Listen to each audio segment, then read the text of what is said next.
The last thing my mother said to me before she stopped being my mother was this: whatever you hear outside after midnight, whatever you think you see moving in the glass, you keep your eyes down and you do not look. I was 7 years old. I thought she was talking about monsters. I was not entirely wrong.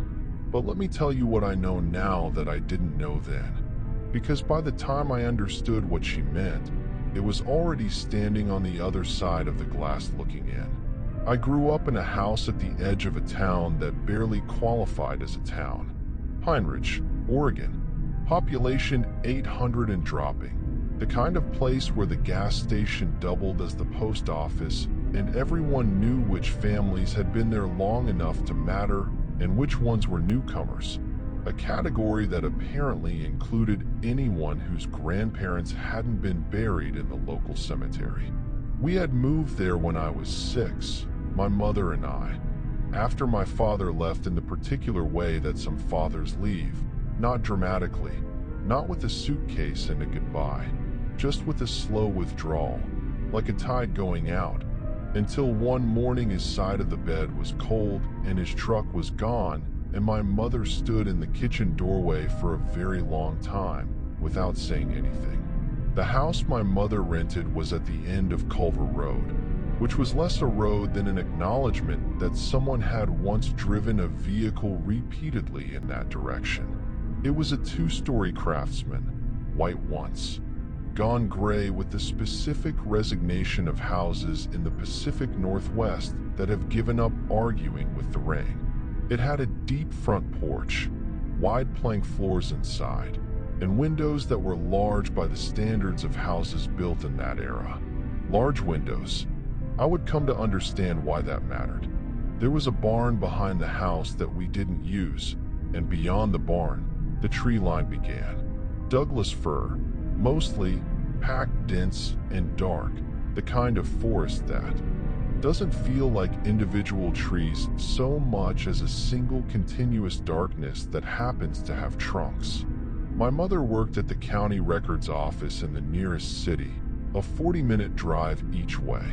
She was quiet and precise and kept the house very clean and read in the evenings and was, by every observable measure, a woman who had organized her grief into something functional. She had one friend in town, a woman named Dora Sachs, who ran the hardware store and came for dinner on Thursdays and laughed loudly at things that weren't that funny, which I understood even then was a kindness. She had me, and she had her rule about the windows. She didn't explain it when she first said it. Children rarely get explanations for the rules that matter most. They get the rule and the tone that communicates this is not negotiable, and then they either follow it or they don't. I followed it.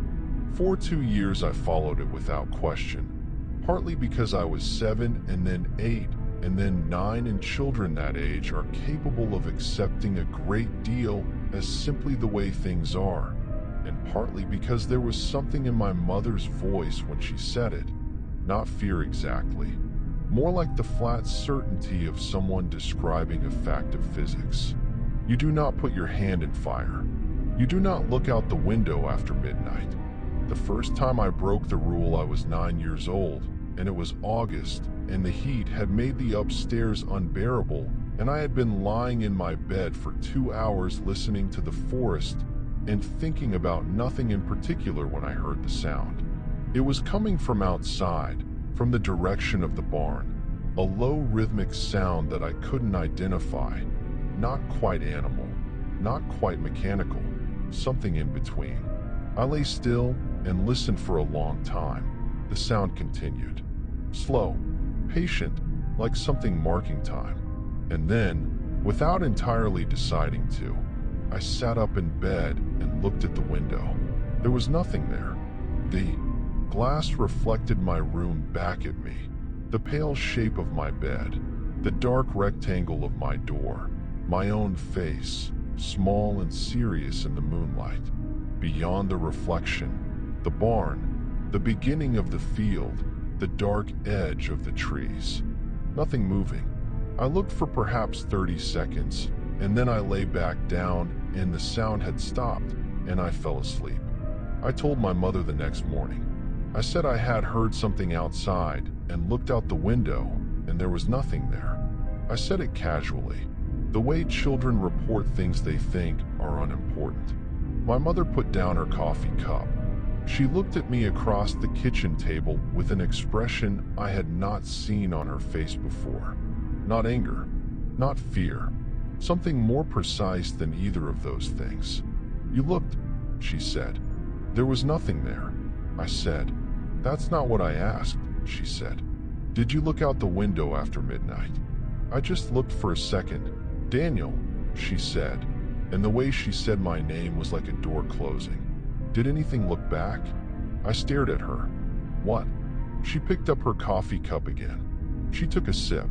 She set it down carefully, precisely, in the exact center of its ring on the table.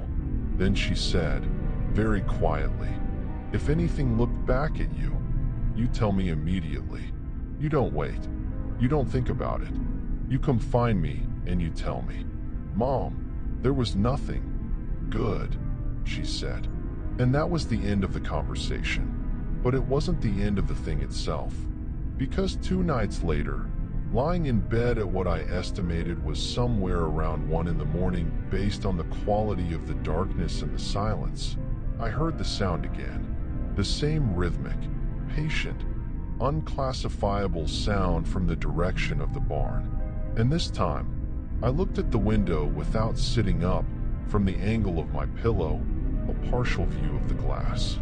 There was a face in the window. I need to be precise about what I mean by that because, face in the window is the kind of phrase that means something specific and ordinary. A person standing outside, looking in, a peeping Tom, a neighbor, a drunk who'd wandered onto the wrong property. That is not what I mean. What I mean is that there was a face, and it was outside the window, and my window was on the 2nd floor. There was no ledge, no drain pipe, no tree close enough to stand in. The face was simply there, at the level of the glass, as if whatever it belonged to was standing on the air. I didn't scream. I don't know why. I think perhaps because the face was so still, so absolutely motionless, that it didn't trigger the part of my brain that produces screaming. It was looking at me. The eyes were open and looking directly at me, and there was no question that it knew I was there and was looking at me with the specific intent of being seen. Its features were almost right, almost human. The proportions were slightly off in ways I couldn't name precisely. The eyes a fraction too far apart, the mouth a fraction too wide, the skin a color that was close to skin color but not quite, like a photograph of skin rather than skin itself. It looked at me for what felt like a very long time, but was probably 15 seconds. And then it was gone. Not gone as in it moved away. Gone as in it ceased to be there, between one moment and the next, with no transition. I lay in my bed until morning without moving, without sleeping, listening to my own breathing and the absolute silence outside. I did not tell my mother. I know that seems wrong. She had told me explicitly to tell her. But something stopped me, something I couldn't articulate at 9 years old and can only partially articulate now. I think I understood, in the wordless way that children sometimes understand things that adults have to work very hard to reach, that telling my mother would make it real in a way that I was not ready for, that there was a version of reality in which I had dreamed it or imagined it or half seen something ordinary through sleep-blurred eyes, and telling my mother would close that version off forever. So I said nothing. For 3 months, nothing happened. The sound came back twice. Both times I kept my eyes closed. Both times it stopped after a few minutes. Both times the morning came with its ordinary light and its coffee smell and its absolute indifference to whatever happened in the dark. I began to think that maybe the not looking was the protection, that the rule existed because looking was what invited it. and not looking was what kept it at the level of sound and presence rather than contact. I was 9 years old, and I had constructed a fairly sophisticated theory of supernatural defense without ever having been told that supernatural things existed.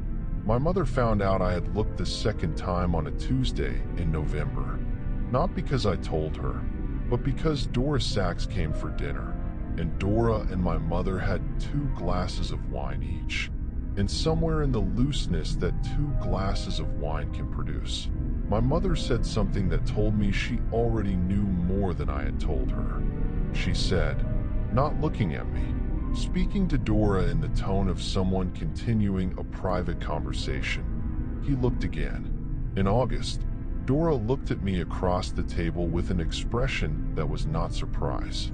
I realized, with the particular shock of a child encountering adult knowledge they weren't supposed to know existed, that Dora knew about the rule too. Did it see you? Dora said to me, directly, not to my mother. I don't know. I said, I don't think so. Dora and my mother exchanged a look that I could not read. He needs to know, Dora said to my mother. He's 9, my mother said.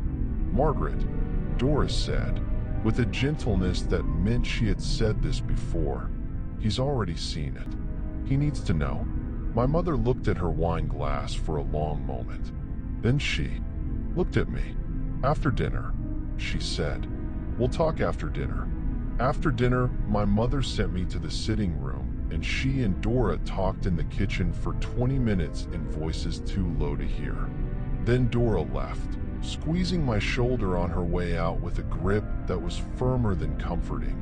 And my mother came and sat in the chair across from me and folded her hands in her lap and told me what she knew. She had learned about it from the woman she had rented the house from, a Mrs. Harlan, who was 82 and moving to her daughter's place in Portland and who had lived in that house for 51 years. Mrs. Harlan had told my mother about the rule on the day they signed the lease, matter-of-factly, the way you tell a new tenant about a quirky boiler or a sticky back door. She said, don't look out the windows after midnight. If you hear sounds outside, keep your eyes down. If you've already looked and something looked back, leave a light on in every room for 3 nights running, and don't go outside alone after dark for a week. My mother had assumed she was eccentric. She had moved in anyway because the rent was low and our options were limited. The first time she heard the sound, 2 weeks after we moved in, she had looked. She didn't tell me what she saw. She said only that she understood immediately that Mrs. Harlan had not been eccentric. She left the lights on for 3 nights. She made the rule. She had kept it, and kept me to it, for 2 years. What is it? I asked. I don't know, my mother said. Mrs. Harlan didn't know. She said her husband had seen it once, early in their marriage, and he never discussed it, and he slept with the curtains nailed shut for the rest of his life. Does it hurt people? I said. My mother was quiet for a moment. Mrs. Harlan said that the people who looked and kept looking, who made a habit of looking, changed. She said they got quieter, stopped eating properly, started spending time near the windows. She said her cousin had stayed with them one summer, a young man, and he had looked several nights in a row, and by the end of the summer, he wasn't right, and he never entirely came back to being right. I sat with this for a moment. But we're okay, I said. Because we don't look. Because we don't look, my mother agreed.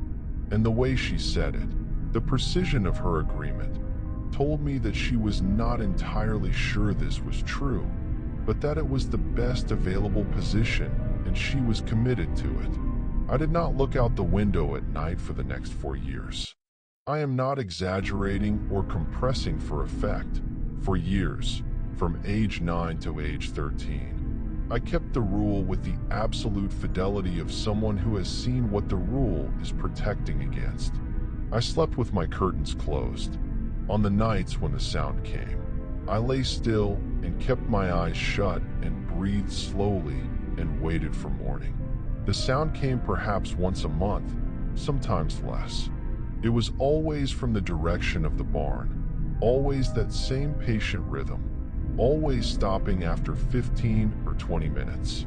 I learned to sleep through it eventually, the way you learn to sleep through traffic or rain.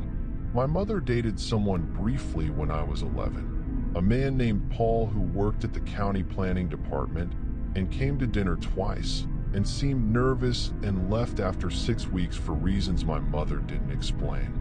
I wondered sometimes if the house had something to do with it, if he had heard the sound or happened to look at the wrong moment. I didn't ask. There were several categories of things my mother and I didn't discuss, and the window was one of them. I started high school in September of the year I turned 14. The school was in the next town over, a 20-minute bus ride, and it was large enough that I didn't know everyone and small enough that I eventually would. I made 2 friends in the first month, a girl named Cass who was funny and sharp and read the same books I did, and a boy named Theo who was quieter and more watchful and had the particular quality of stillness that I associated, perhaps unfairly, with people who had learned early that the world was not entirely safe. We ate lunch together and studied together, and on weekends sometimes Cass came to my house, and sometimes we went to Theo's, and everything was, for that year, very close to ordinary. The problem started the following spring. Cass had been having trouble at home. Her parents were divorcing, badly, the kind of divorce that generates legal documents and raised voices and children used as instruments of pressure, and she had taken to spending weekends at my house as an escape. My mother liked her. Cass was the kind of person that most adults liked immediately, and so she had a standing invitation and a particular spot on the couch and a mug she used for tea, and everything was fine until the night in March when she asked me about the curtains. We had been watching a film on my laptop in the sitting room, and it had run late, and Cass was sleeping over on the fold-out, and I had gone up to my room, and she had called up the stairs, "Daniel, why are all your curtains nailed shut?" I came back to the top of the stairs. "What? Your curtains?" she said, looking up at me from the bottom of the staircase with an expression of genuine curiosity. "They're nailed into the window frames. I can see the nails." "Why?" I should have said something deflecting. I should have said it was a quirk of the previous tenant, or that we had trouble with drafts, or any of the dozen plausible and boring explanations that would have ended the conversation. Instead, I made the mistake that well-intentioned 14-year-olds frequently make. I told her the truth. Not all of it. I told her there was a rule about not looking out the windows at night, and that the rule existed because there was something outside that came sometimes, and that looking at it was bad. I tried to make it sound matter-of-fact, empirical, the way my mother had said it. I was not entirely successful. Cass stared at me from the bottom of the stairs with an expression that cycled through skepticism, curiosity, and then something else, something I couldn't quite name at the time. "Show me," she said. "No, not tonight," she said. "I don't mean right now. I mean, has it come when you've been downstairs? Near the downstairs windows?" "Yes," I said, "but we don't look. But if we looked from downstairs," she said slowly, "we'd be at ground level. It couldn't be at window height at ground level. So it would have to be," she paused, "standing in the field. We'd see what it actually is." I stood at the top of the stairs and felt something cold move through me that was not entirely fear. Because she was right about the geometry. The upstairs windows were 8 feet off the ground. The downstairs windows were at standard height, 5 feet, maybe less.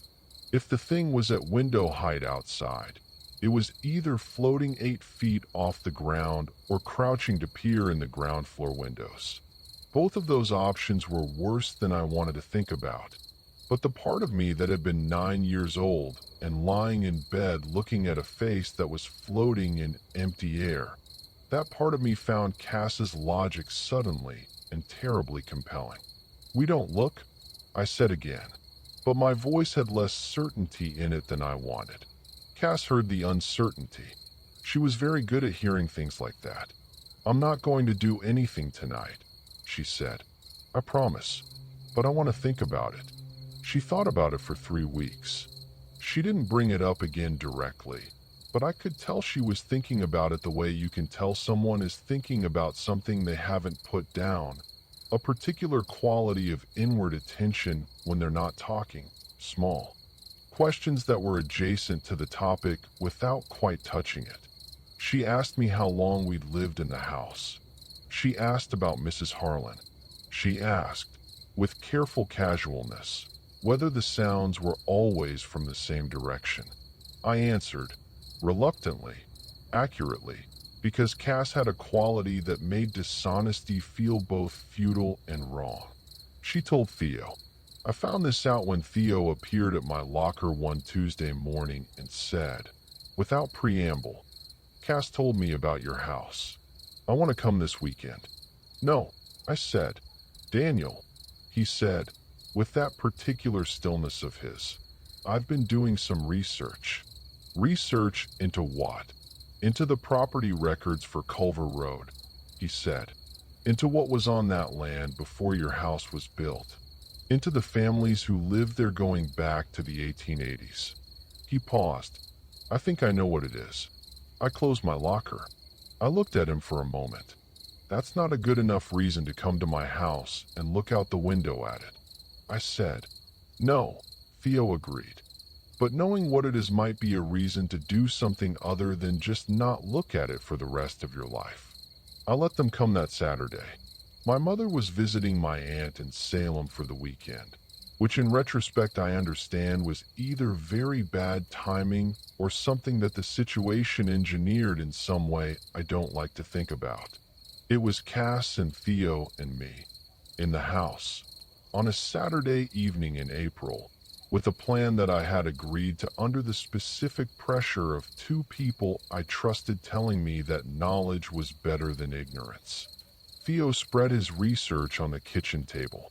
He had found, in the county historical records, that the land the house sat on had been the site of a homestead in the 1880s, belonging to a family named Creel. The Creels had farmed there for 11 years, and then, in the spring of 1894, the family had disappeared. Not died, not moved on with a forwarding address, disappeared. The father, the mother, 3 children, gone. The land had sat empty for 20 years before anyone built on it again, and the family that built on it, the Marshfield family, had left after 4 years, citing in a letter to the county that the land did not suit them. The next family had stayed 7 years. The next, 12. None of them, as far as Theo could find, had stayed as long as Mrs. Harlan's 51 years, and none of them had left a clear explanation for their departure. "What happened to the Creels?" I said. "No one knows," Theo said. "The county record just notes them as missing. There was an inquiry. Nothing was found. And you think whatever's outside now is connected to that?" I said. "I think it's been here at least since 1894, Theo said carefully. "Maybe longer. I think the Creels may have encountered it.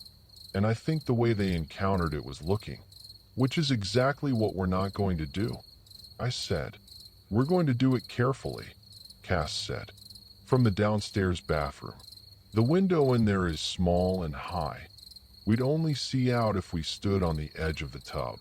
We can look for 5 seconds and look away. We're not going to stare at it. My mother's rule isn't about duration," I said. "Your mother's rule is about survival," Cass said, "and we're going to follow its spirit. Quick look. See what it actually is. Look away.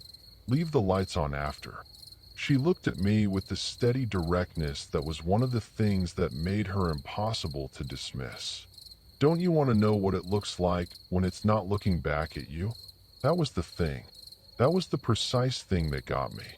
because the face at the window had been looking at me, and I had always wondered whether what made it dangerous was mutual, whether it needed to be seen as much as it needed to see, whether looking back was what completed the circuit. If we saw it without it seeing us, if we looked quickly and away, maybe the circuit stayed open. Maybe we could see it without becoming part of whatever it did. We waited until midnight. We sat in the kitchen with the lights on and drank tea, and Theo told us everything he had found about the Creel family. The father's name was Samuel. The mother was Eliza. The children were 8, 6, and 4, and the waiting had a quality of unreality, like a dream that knows it is a dream. At 11:55, Cass turned off the kitchen light, and we moved in the darkness to the downstairs bathroom, which was at the back of the house facing the barn and the field. The window was small, set high in the wall, frosted glass except for a clear strip at the bottom. Cass climbed onto the edge of the bathtub first. I watched her. She gripped the windowsill, steadied herself, and looked through the clear strip for what I counted as 7 seconds. Then she stepped down. Her face in the darkness was very still. "It's there," she said quietly. "In the field, between the barn and the tree line." "What does it look like?" Theo said. "Like a person," she said. "Standing still. Very tall. The proportions are—" She stopped. "Look quickly," she said to Theo. "Don't let it turn toward you." Theo climbed up. He looked for perhaps 5 seconds. He stepped down. He didn't say anything for a moment. "It's facing away," he said. "It's facing the trees." "Did it move?" Cass said. "No," he said. "It was completely still." They both looked at me. I climbed onto the edge of the tub. I gripped the sill. I looked through the clear strip of glass at the field beyond the barn. It was there, tall, too tall, standing in the dead grass of the field approximately 30 feet from the barn. Its back was to me. It was facing the tree line. From this angle, from this distance, in the thin moonlight, it looked almost like a person. The shape was right. Head, shoulders, the suggestion of arms at its sides, except for the height, which was wrong, and the stillness, which was wrong in a different way. Not the stillness of someone standing quietly, but the stillness of something that does not need to breathe or shift its weight or exist in time the way things that need to breathe exist in time. I looked at it for 3 seconds. 4. 5. It turned its head, not its body, just its head, swiveling on its neck to an angle that was too far, further than a neck should go, slowly, with a deliberateness that was worse than speed would have been. And it looked directly at the bathroom window, directly at me. From 30 feet away in dim moonlight, I should not have been able to see its eyes clearly, but I could. They were open and they were fixed on me, and they had the same quality I had seen at 9 years old, from 8 feet closer, looking in through my bedroom window. Not quite right. Almost eyes, the suggestion of eyes, the idea of eyes that something had constructed by studying eyes from outside. I stepped down from the tub. My legs were shaking. Cass caught my arm. "Did it turn?" she said. "Yes," I said. We left the lights on in every room that night. All 3 of us sat in the sitting room until dawn, not sleeping, talking about other things with the deliberate focus of people who have agreed not to discuss the thing they are all thinking about.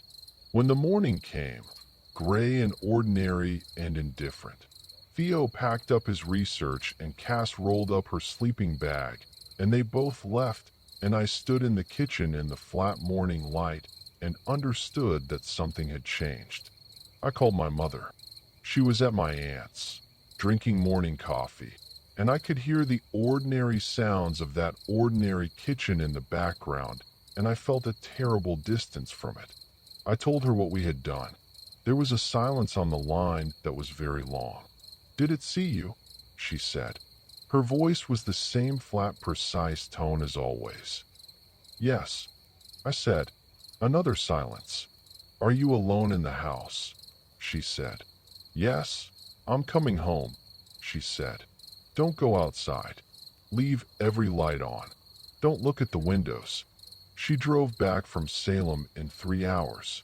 She came in through the front door and dropped her bag and looked at me with an expression that was not anger. She had gone past anger to something on the other side of it, a cold, exhausted clarity. She put her hands on my shoulders and looked at my face carefully, the way you check someone for signs of injury. "How long did you look?" she said. "Maybe 8 seconds," I said. "Did it hold your eyes?"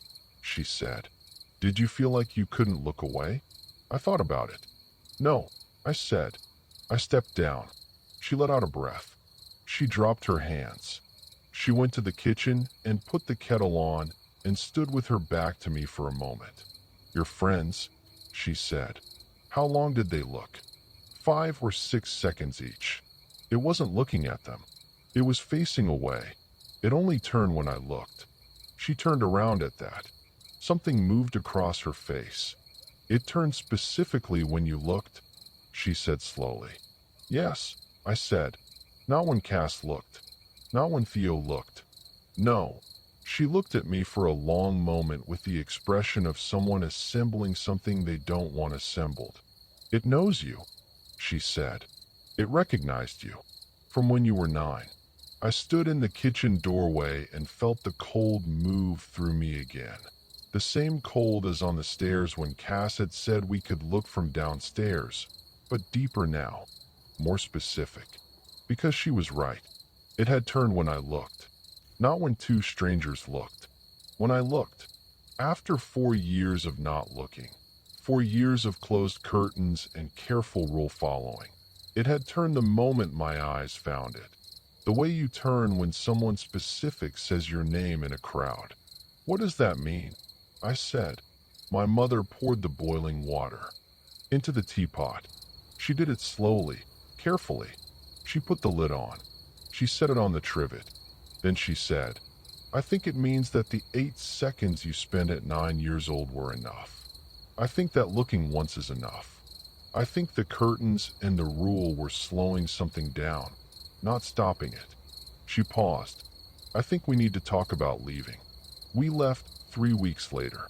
My mother gave notice to Gerald Fitch, who was the property agent, and he accepted it without comment. With the specific neutrality of a man who had accepted notice from tenants of that property before and understood the general category of reason even if no one ever stated it directly. We moved to Portland. I finished high school there. I went to college there. I became, in the ordinary way of people who survive their childhoods, an adult with a job and an apartment and a set of experiences I did not discuss at parties. I am 34 years old now. I have not been back to Pine Ridge. I have not driven past Culver Road. I don't know who lives in that house now or whether they know about the rule, though I have thought about writing an anonymous letter to the current tenants approximately 40 times and have never done it, partly because I don't know how to write that letter in a way that would be believed, and partly because I am not entirely sure that knowing would help. Here is what I have come to understand in the 20 years since I stood on the edge of a bathtub and looked through a small clear strip of frosted glass at something standing in a field. The rule, "Don't look," is not protection in the way a lock is protection. It is not a barrier that keeps it out. It is something more like a compact, a negotiated boundary, an agreement between two parties about the terms of coexistence. You do not look, and it does not escalate. It comes to the field, it makes its sound, it waits, and then it goes. You live your life in daylight, and it lives its. Whatever it has, in the dark and at the edge of the field.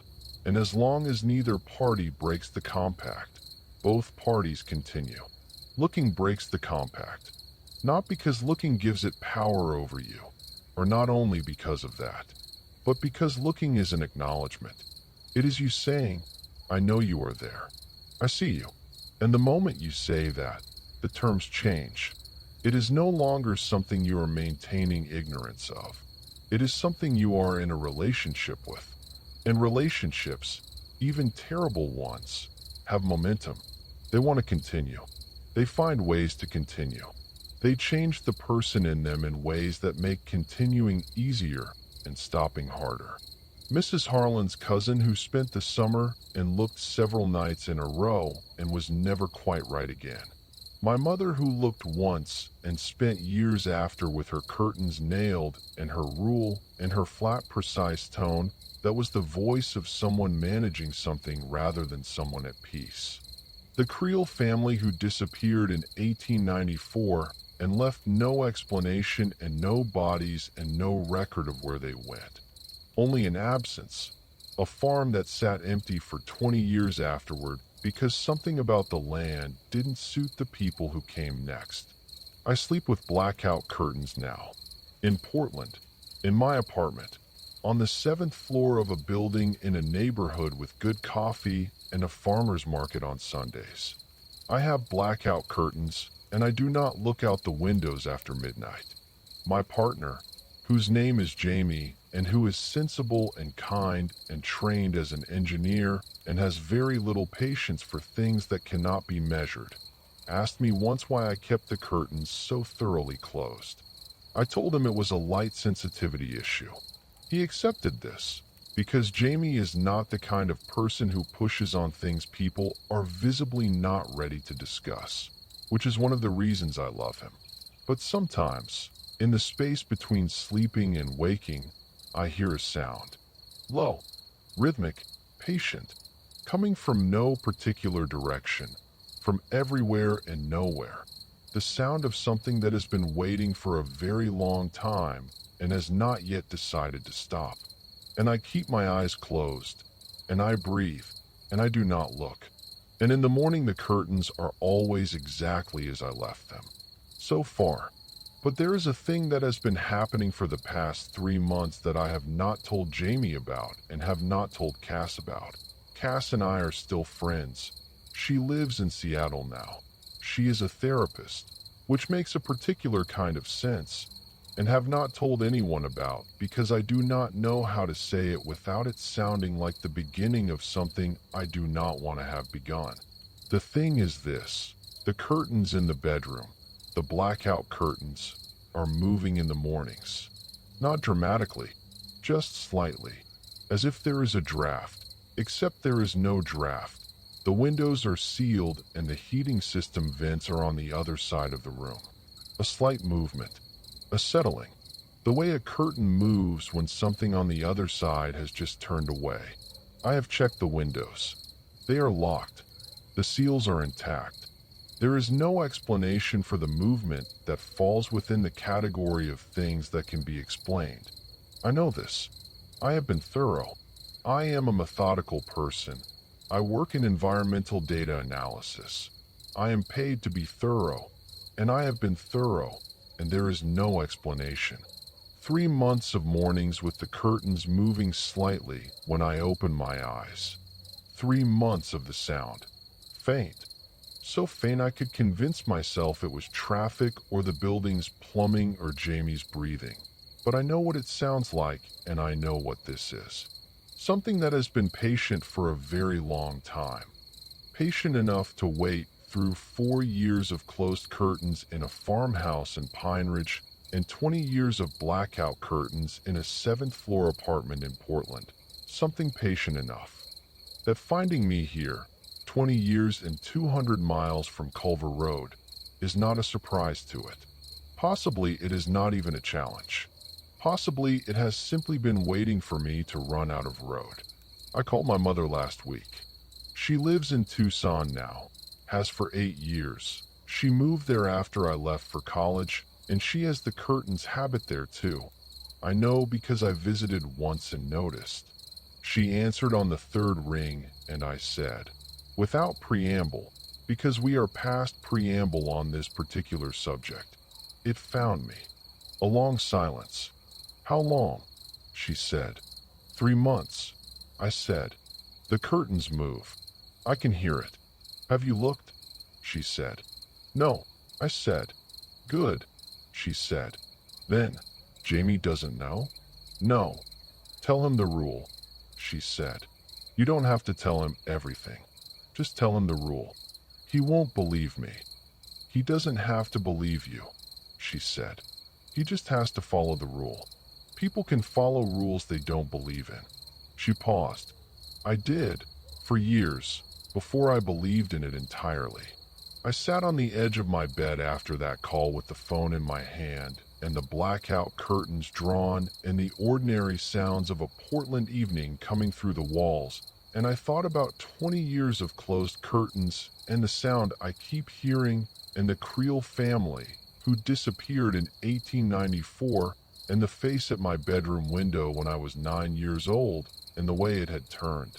In the field, when I looked. Specifically when I looked.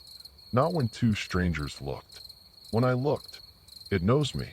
I don't know what that means, entirely. I don't know if it followed me here, or if it was always capable of finding me here. If the distance and the years were ever real protection or just a delay, a grace period. The patience of something that has been here since before 1894, giving me time to grow up and come to terms with the fact that I am, in some sense I can't articulate, already part of whatever it is, and has been since I was 9 years old and sat up in bed and looked. What I know is this: I have not looked. I am not going to look. I told Jamie last night that there was a rule in my family, a superstition my mother had kept, that you didn't look out the windows after midnight. I told him I knew it sounded strange, and that I wasn't asking him to understand it, just to do it. He looked at me for a long moment with the careful attention of someone who loves you and is deciding how much to push. Okay, he said, I can do that. Even if you hear something outside, I said, even if it sounds like something you should check on. You keep your eyes away from the glass. He looked at me again. Something in my voice, or my face, communicated something that my words had not. Daniel, he said quietly, is something out there? I thought about what to say. I thought about 20 years and 200 miles and a compact between two parties about the terms of coexistence. I thought about my mother saying, he doesn't have to believe you. He just has to follow the rule. There's something that comes sometimes, I said. At night. It doesn't come inside. It just comes, and it makes a sound, and it waits, and then it goes. And as long as you don't look at it, that's all it does. Jamie was quiet for a long moment. He is a sensible person and a kind one, and I watched his face move through several things while he decided what to say. As long as we don't look, he said finally. As long as we don't look, I said. He nodded. Once, with the particular decisiveness of an engineer accepting the parameters of a problem he didn't design. Okay, he said. We don't look. The curtains moved again this morning. I watched them from the bed, lying still, breathing, not moving toward the window. Jamie was asleep beside me, his breathing slow and even, and the curtains moved with the gentleness of something that is not trying to frighten, that is simply present, that has been present for a very long time and will continue to be present and is not in any hurry because patience, for something like this, is not a strategy. It is simply what it is. I watched the curtains settle.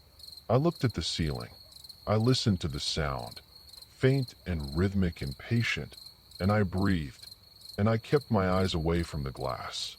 The morning came, the way mornings do. It was enough. For now, I did not sleep again that morning. I lay beside Jamie and listened to him breathe and watched the ceiling and thought about the Creel family. Samuel and Eliza and 3 children, 8, 6, and 4. The youngest would have been born into the house, would have known nothing else. I wondered if they had a rule. I wondered if someone had told them, or if they had discovered it the way my mother had discovered it, through the particular education of looking once and understanding immediately. I wondered if they had followed the rule for years, the way we had, the way Mrs. Harlan had for 51 years, and whether following the rule for 51 years means something different from following it for 6. Whether there is a point at which the compact shifts, in which staying becomes something other than coexistence. Mrs. Harlan had stayed 51 years and moved to her daughter's house in Portland voluntarily, at 82, still capable of giving instructions to new tenants in a matter-of-fact tone. So 51 years was survivable. The Creoles had managed 11. What had they done differently? Had they looked? Had one of them looked once too many times? Or looked for too long? Or looked when it was already looking back and made that eye contact that I had made at 9 years old and that my mother believed had already made me part of whatever this was?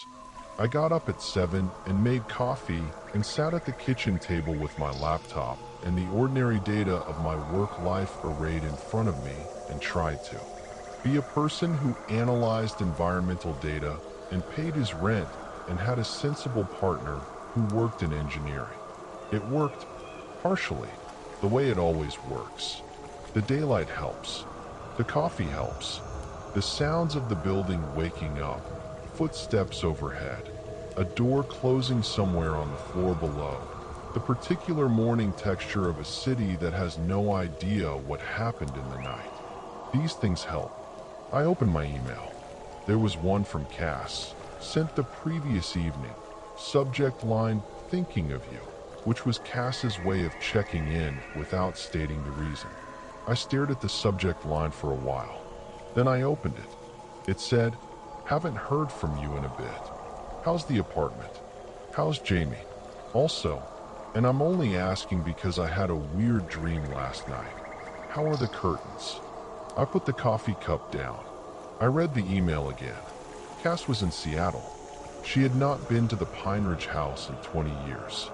She had looked out the bathroom window for approximately 5 or 6 seconds, and then I had looked, and it had turned to me, and we had gone back to the sitting room and sat until dawn not discussing it. And she was asking about the curtains.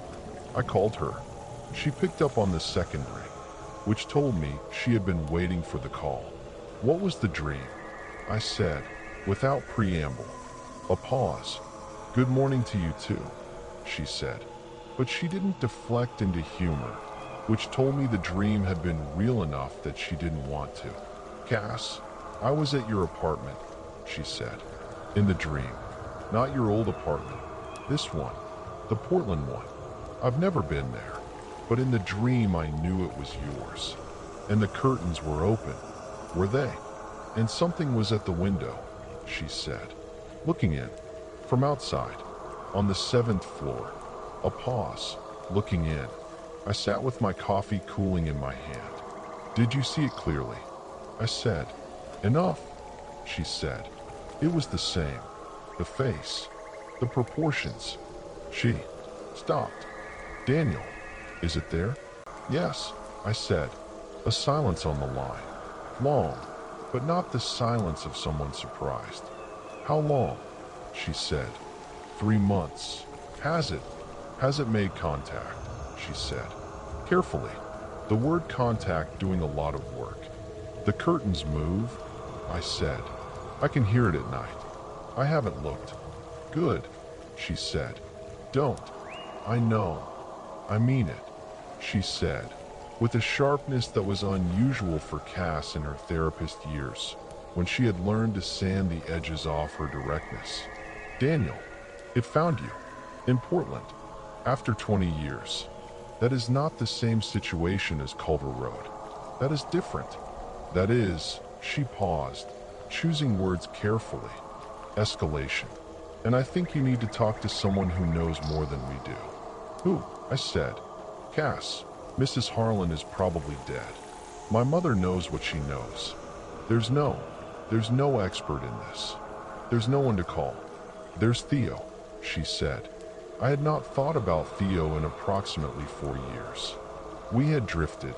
The way high school friendships drift when the thing that held them together was a specific shared experience that no one wants to revisit. The last I had heard, he was in academia, somewhere on the East Coast, some field adjacent to history or anthropology. I had not reached out because reaching out would mean discussing the thing, and I had been, for 20 years, very committed to not discussing the thing. Theo is a historian, I said. He was 14 when he did that research. He's not. He kept going, Cass said. After we left that night, he kept researching. He told me, the last time I saw him, 2 years ago, he said he'd spent years on it, on and off. He said he had found things. What things? I don't know the details, she said. I didn't ask for details because I was trying very hard to be the person who had moved on from all of this and was a functional adult with a therapy practice. But I have his number, and I think you should call him. She texted me the number. I stared at it for a while. Then I called. Theo picked up on the fourth ring, sounding like a man who had been awake for some time and was neither surprised by the call nor entirely happy about it. His voice was the same, that particular measured stillness, just deeper now, steadied by 20 years. Daniel Marsh, he said. Theo, I said. Cass called you, he said. It was not a question. She emailed, I said. Then I called her. Then she gave me your number. And you're calling because, he said, and stopped. And I understood that he already knew and was giving me the space to say it. It found me, I said, in Portland, 3 months ago. I don't know if it followed me, or if it was always going to find me eventually. But it's here. A long exhale. Have you looked? He said. Once, I said. Not recently. When I was 9. And then again in the bathroom. Your bathroom window lookout. When we were 14. It turned toward me that time. It knew me from when I was 9. Yes, Theo said quietly. I know. I've been thinking about that for 20 years. What did you find? I said. Cass said you kept researching. I did, he said. For a long time. I'm at the University of Washington now. Folklore and ethnography. Which is, well, it's not unrelated to where this started, if I'm honest with myself. He paused. I found accounts. From other places, other times. Oregon, but also Washington, Idaho, parts of Montana, and Northern California. Going back to the mid-1800s at least, probably much earlier. It's consistent across all of them. The rule, the sound, the appearance at window height, the face. What is it? I said. I don't know exactly, he said. I don't think anyone does exactly. But the accounts suggest something that is very old. Pre-settlement. The indigenous accounts I found describe it differently. They don't emphasize the window aspect specifically, but the general shape of the thing, the patience of it, the selectivity, the way it focuses on specific individuals rather than households. That's consistent. He stopped. Daniel, the reason it focuses on you specifically, tell me. The accounts I found describe it as choosing, he said. At some point in the contact, usually the first time there's genuine eye contact, it makes a choice about whether to continue or not. Most people it encounters, it simply doesn't choose. It comes once or twice, makes the sound, goes away, never comes back. But some people, he paused, it chooses. And once it chooses, the not looking slows it down, but it doesn't stop it. It just means the process is slower. What process? Another pause. Longer. The accounts aren't entirely clear, he said. The outcomes described for the chosen ones who maintain the rule, the don't look rule, are not catastrophic. They're like your Mrs. Harlan. They live their lives. They maintain the rule. They manage. The outcomes for the ones who break the rule, who look repeatedly, who engage with it, those are the bad ones. The Creel family. Others I found. What happened to them? They stopped being distinguishable, Theo said carefully, from it. The accounts described them as going to it, joining it, in some sense, becoming part of it. The one account I found from a first-hand witness, someone who watched a neighbor over the course of a winter, describes the neighbor going out to the field one night and standing in the field the way it stands, still, at the edge of the trees, and being indistinguishable from it in the dark. And in the morning the neighbor's house was empty and the neighbor was gone. I sat at my kitchen table in Portland with my cold coffee and Jamie's engineering textbooks on the shelf across from me, and the ordinary daylight of a Tuesday morning coming through the blackout curtains. The compact, I said. Yes, Theo said. The rule is the compact. You don't look, it doesn't escalate. You maintain the distance, it maintains the distance. The problem is that finding you in Portland, after 20 years, that's not the behavior described for people who are maintaining the compact effectively. The accounts suggest that when it finds someone who's been keeping the rule, who's been careful, and it finds them again after a distance, that means the compact is changing, I said. I was going to say tightening, he said. The distance between the parties decreases, not necessarily toward the catastrophic outcome, maybe toward a new stable distance, a new compact. But Daniel, it's been 3 months. Yes, and you haven't looked? No, then you've been keeping the compact in the new parameters, he said, and it hasn't escalated further. The curtains move, you hear the sound, and that's all. 3 months. Yes, then maybe, he said slowly, maybe the new compact is this. It finds you, and you don't look, and it stays at this distance. The curtains and the sound. No closer. For how long?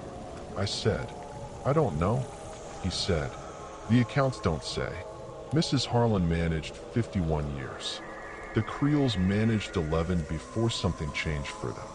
I think the variable is the looking.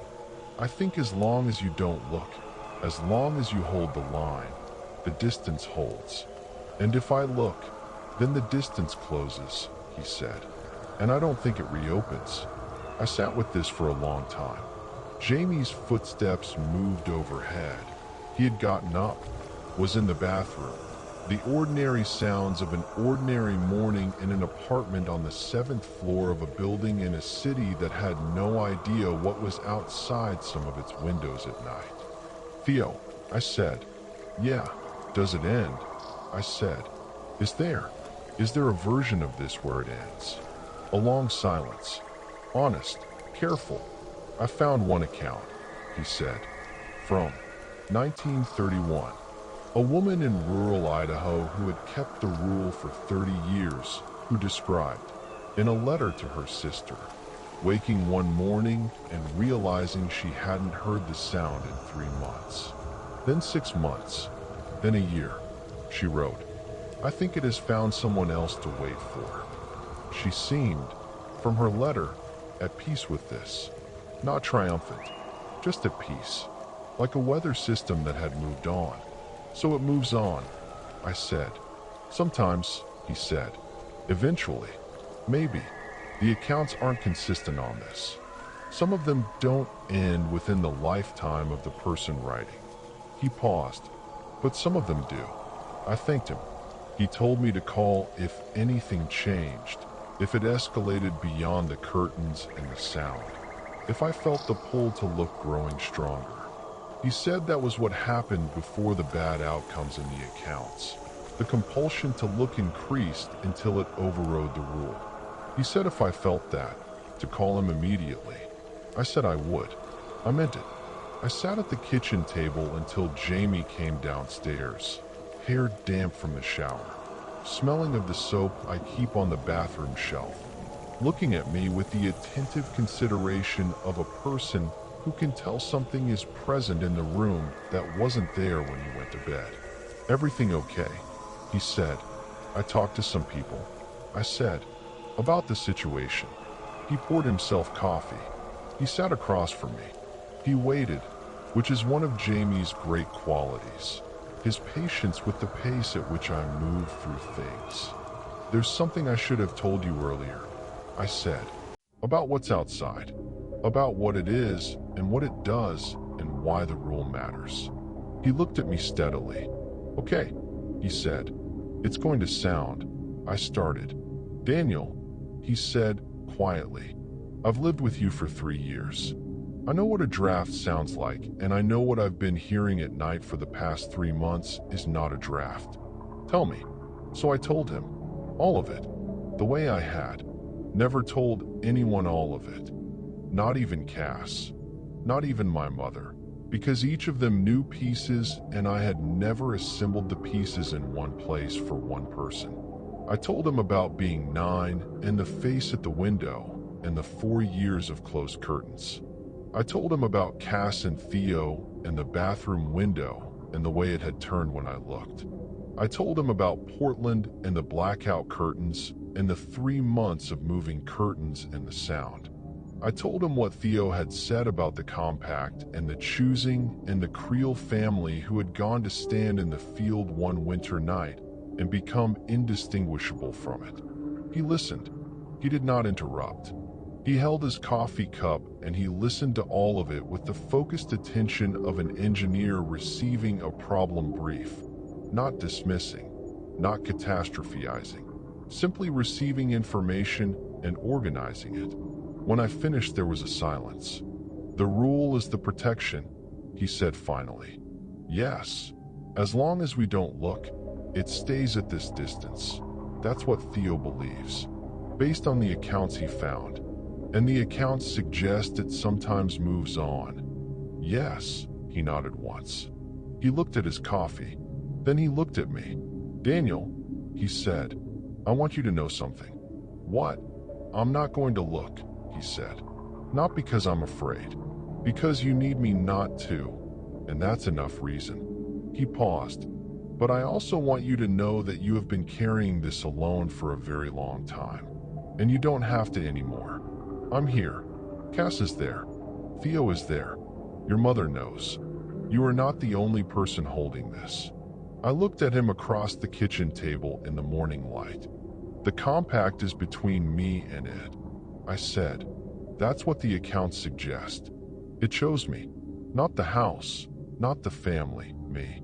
So the people around me, they're not part of it the same way." "No," he said, "but they can help you hold the line." He looked at me steadily. "You held it for 20 years alone. Let's see how long it holds when you're not alone." The curtains moved again that night.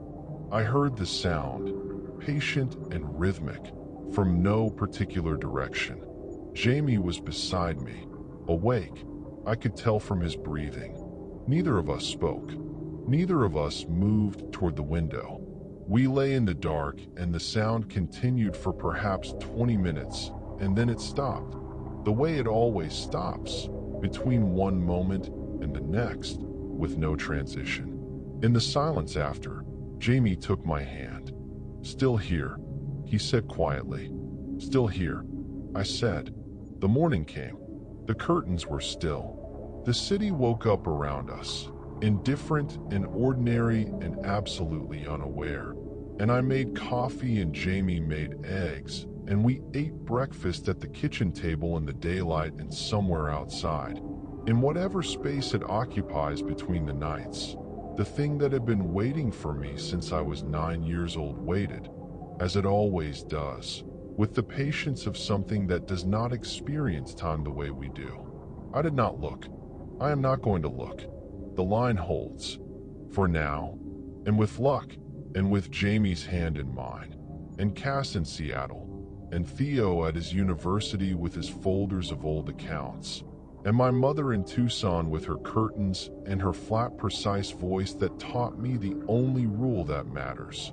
Whatever you do, whatever you hear, whatever moves in the glass at the edge of your vision when the dark is deep and the sound has been going on too long, and some part of you, the old animal part, whispers that maybe looking would end it, That maybe knowing the face fully would break the spell. That maybe this time would be different. You keep your eyes down. You do not look. I want to tell you about the week after Jamie and I had that conversation. Because it matters, and because the telling of it is the thing that might help someone else who is in the place I was in, lying in the dark, hearing the sound, feeling the pull of knowing grow incrementally stronger each night until the curtains and the dark and the patience of something outside become the texture of your life rather than an interruption to it. The week after was ordinary. That is the first thing. The sound came 3 times, on Tuesday, Thursday, and Saturday night, and each time we lay still and waited, and it stopped, and the morning came. Jamie cooked dinner on Wednesday, and we watched a film on Friday, and on Sunday we went to the farmer's market 2 blocks away and bought coffee beans and a jar of honey and walked home in the October light, and everything was, from the outside, completely ordinary. This is important. The rule does not require you to not live. It requires only that one specific thing, the looking, be withheld. Everything else, the coffee and the farmer's market and Jamie's hand in mine and Cass's texts and Theo's emails with occasional references to new accounts he'd found that he thought might be relevant. All of that is available. All of that continues. The compact is narrow. It asks for only one thing. And in exchange for that one thing, the distance holds. I have been thinking about Mrs. Harlan a great deal lately. The woman who lived in that house for 51 years and then moved to her daughters in Portland, matter of fact in '82, and told my mother about the rule on the day they signed the lease as if it were a note about the boiler. I have been thinking about what kind of person manages 51 years of that, not in spite of the compact but alongside it, integrated into a life that was, by all accounts, functional and even good. She had a husband for some portion of those years. She had a community. She knew Dora Sachs well enough that Dora knew about the rule and had known about it for long enough that she didn't look surprised when my mother brought it up. She had 51 years. I think what she understood, that I am only beginning to understand, is that the thing outside is not the center of your life. It is a condition of your life. The way chronic pain is a condition, or a difficult family member, or a neighborhood that has one bad block you learn to walk around. It is there. It is real. It requires management, and it is not the most important thing in the room.